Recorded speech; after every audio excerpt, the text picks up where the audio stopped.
Mr. Gheorghiu, here we are in Manila again in 1974. Yes. Already the chess was very popular there. There were very strong tournaments. So Yeah, after our tournament from 1969, when I had a perfect score of 11 from 11, it was really a chess boom in Philippines, and they gave a lot of possibilities for chess players to improve, to have strong tournaments, to meet very strong players from other countries, and so on. And finally, a few years later, we had a big surprise. We played a very strong tournament in 1973 and this one in 74 also. For chess was almost unexpected. We played in a very big auditorium with 25,000 spectators. For chess is almost in a football football arena, something like exactly. this. Yes. But how was the design? They had like big screens or with the No, games? Or? no, they had television everywhere. I see. Yes, So they it had was you can see in the this time screen. was a very big surprise for chess. Yeah. I mean, the president loved chess. It was very popular, and finally, a few years later, they became a big power in chess in Asia. I mean, the best Asian players were in the Philippines, and they had a very strong national team. And again, a few years later, a few grandmasters from nothing, like this, almost from nothing, they became a very strong nation in chess. And that's very nice. It's a very good idea for to develop such an infrastructure. Let's say like. Yes, like talking. And we played our game in 1974, and Ljubojević was considered the future of the Yugoslav chess school. He was the following.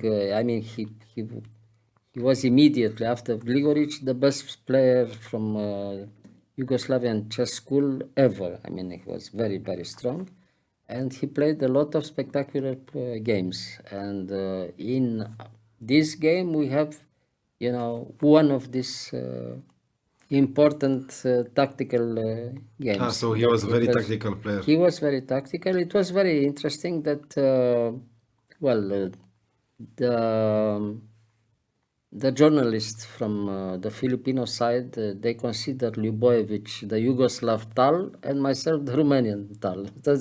It was like a joke, but it was, it was So like each this. of you was a version of Tal. Yes, which one was, was trying to be better in our game. We'll see what happened, but it was a game, very interesting game with some mistakes, but very, very interesting. With a lot of fireworks, I guess. Yes, we'll see. Knight f6, c4, e6, knight c3, c5.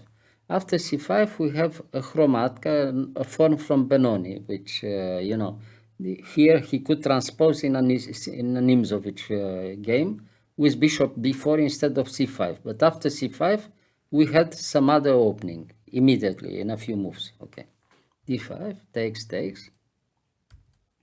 g6, and g3. g3 is a little bit more quiet like this for white. Instead of playing with bishop g5, e4, f4, and so on, some normal positions, after g3, we have, a quiet move, g3, but not so quiet. We'll see later on what happens. G3, knight f3, bishop g7, knight d2. The idea is to come immediately to c4, to have the knight very well posted on c4 and have a small edge for white. And black has to play very carefully, very good order for black. Knight d7 is the best move. Bishop d2, castle, rook e8, yes, h3, a6, a4. Well, everything is theory. Until now, everything is theory. Rook b8, knight c4, knight b6, very good move. Well, he could play also knight e5, and after knight e5, the best idea is to play knight a3. If you take immediately in e5, black equalizes immediately. But now after knight b6, white has another possibility of taking in b6 is nothing for white. White has no advantage at all. I know it very well because I played also with black myself. With black I played many games and I had a lot of good games and a lot of victories. So now we have to go back with the knight on e3 or a3. We'll see. a3. And now very good move, bishop d7. And now you have to try to do something with white. And it seems the best move here is bishop f4. And I played bishop f4, but bishop f4 is not as good as it seems because black has a very strong answer here, knight h5. And it happened in our game, knight h5. So Now, basically, if you play knight h5, he gives the pawn from d6, but it's not as good as it seems to take the pawn of that. But if you played bishop f4, you have to take in d6. Now you are forced. you cannot If you go back, you lose the initiative. Black is already a little bit better, afterwards. And now is the first very interesting moment. You accept the challenge and you play this position. Now, if you take to in c3, you lose a piece. If you take in c3, after bishop takes a4, you lose the bishop from d6. Correct. Yes. The rest is forced now. Everything is forced. Bishop takes b8, bishop takes b2. And now bishop a7 is the best move. You see, afterward, if you don't play bishop a7, you are clearly worse with white and you can lose the game, you see. Now we have again very complicated position and we see what happens. I took there on b6, he took, I took in a1. Everything, until now, everything is forced. But black has a very good game already. And now, rook b1. I prepared the trap, you'll see, with rook b1, queen c7. And now, knight c4. Well, until now, everything was very interesting. Probably the position is a little bit better for black if he plays b5. If he plays b5, the position is very complicated, and it seems that black has a very good game, But if you look if you look closely at this position, it seems that black is already almost winning with very fine move. Rook takes f2.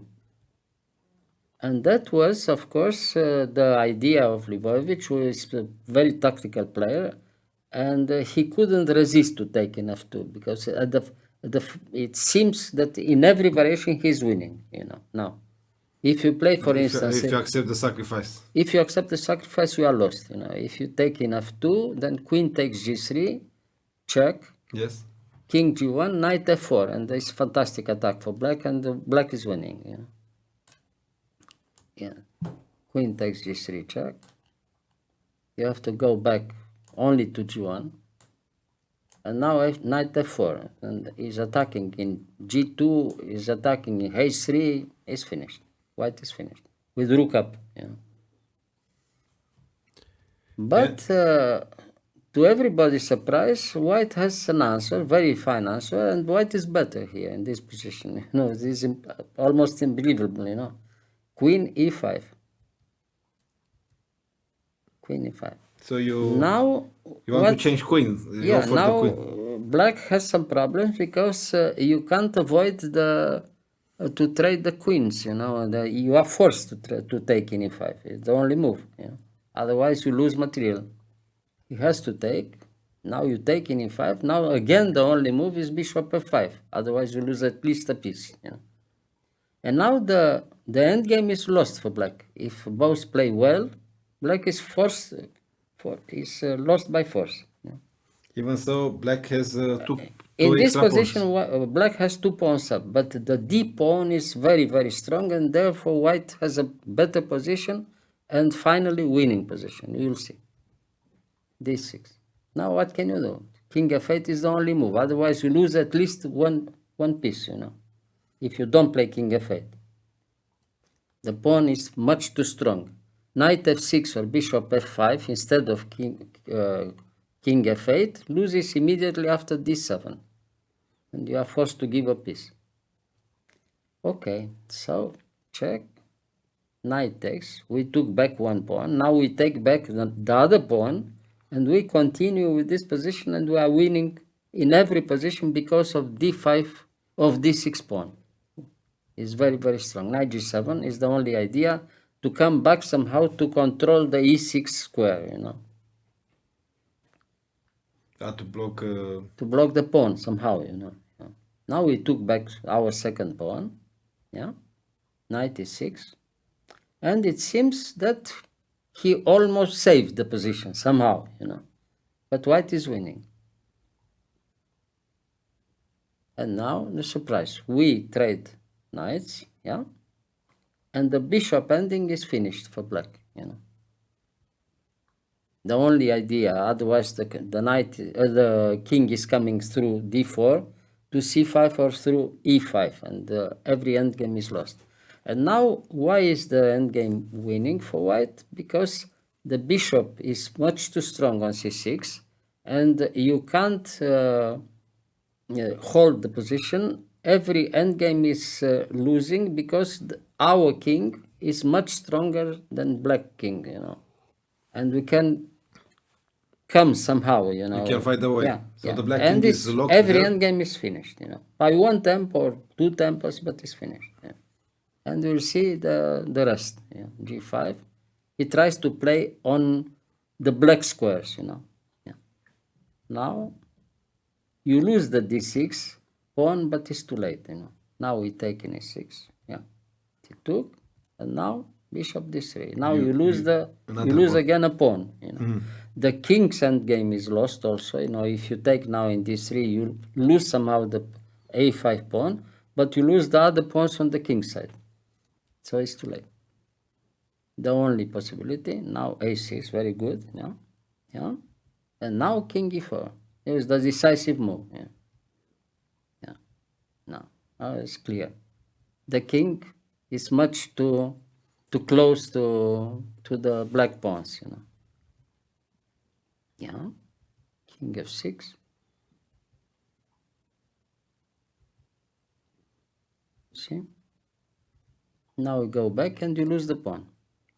So you want another pawn here, and yes. And it's finished. 2 pawns, and it's finished because a8 square is white, you see. And therefore, bishop and pawn against king is not draw. If it was on the other side, I mean h8, then it was draw because you have the white bishop. But a8 is white, and therefore the endgame is lost. A8 and also G8, right? If he exchanges well, he must exchange, and 2 pawns against 2 pawns and bishop against bishop is finished, of course. You win the bishop, and afterwards you win the endgame because the a8 is white, as I told you, and he can't hold the endgame. And here he resigned, of course. It was enough. As I told you before, he couldn't be quiet. It was very attractive to sacrifice the rook on f2. Finally, it seems that black is winning in all variations. But after queen e5, that was a very nasty surprise, and black is losing in every endgame. It happens. It happens. Nice. Yeah, it was very complicated game. I told you before, with some mistakes. Bishop f4, for instance, was also a mistake from white.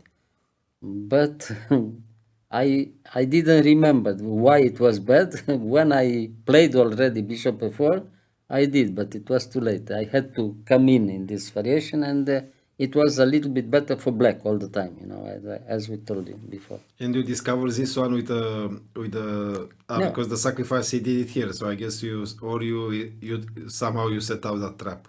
No, when I played rook b1, I saw it, and I prepared to play knight queen e5. I was hoping that he'll take on f2 because instead of moving the pawn. Yeah, instead of moving b5. If he plays b5, I don't know what would happen. It will be something else. Maybe black was better there. Maybe, I don't know. I'm not sure. But it looks so But beautiful. it looks that black is winning in all variations after rook takes f2. What can you do? True. Yeah. But after rook takes f2, after queen e5, it's a very big surprise for him, for black. Yeah. Okay. Yeah. Well, that's chess, somehow. Yeah.